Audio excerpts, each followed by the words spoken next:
Labas, labas. Mėnulio magija sveikinasi tavimi. Pagaliau mes turime visus pinigų gausos, sėkmės kristalus.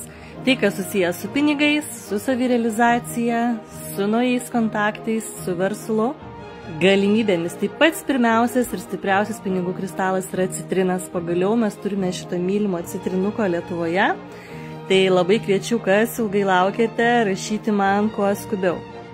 Taip pat citrinas tai yra mūsų vidinė saulė, tai yra pasitikėjimas, labai daug galimybių. Antras kristalas pas mus yra piritas, šio turiu labai nedaug, kaip matote didžiulius burbulus. Tai yra taip pat pinigų, sėkmės, gyvybingumo kristalas. Kas dar neturit savo kolekcijų, labai kviečiu pasipildyti taip pat avantiūrinas. Vienas iš pinigų kristalo ir likęs tik tai vienas avantiūrino vėžliukas, pats paskutinis. Tai vėlgi, kas pirmesnis, tas gudresnis. Apyrankyčių turiu taip pat žymiai mažiau negu citrinuko. Ir dar vienas mūsų numylėtas, mūsų ypatingas, mūsų retas, dažnai padirbinėjamas kaip ir citrinas. Tai yra malachitas, šitas tamsiai žalias gražuolis, kam reikia naujų kontaktų, veiksmo, dėmesio, būti dėmesio centre, būti apsuptyje veiksmo ir galimybių. Tai yra malachitas, be abejo, jisai turi ir kitų savybių, bet štai pagaliau pinigų, kristalai visi yra pas mane.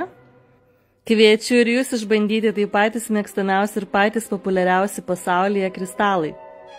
Kad ir kokie dvasingi esame, vis dėlto gausa, savirealizacija, darbai vis tiek šioje žemėje ir mums reikalingi. Galimybės augti, galimybės plėstis ir tuo pačiu gebėti padėti kitiems.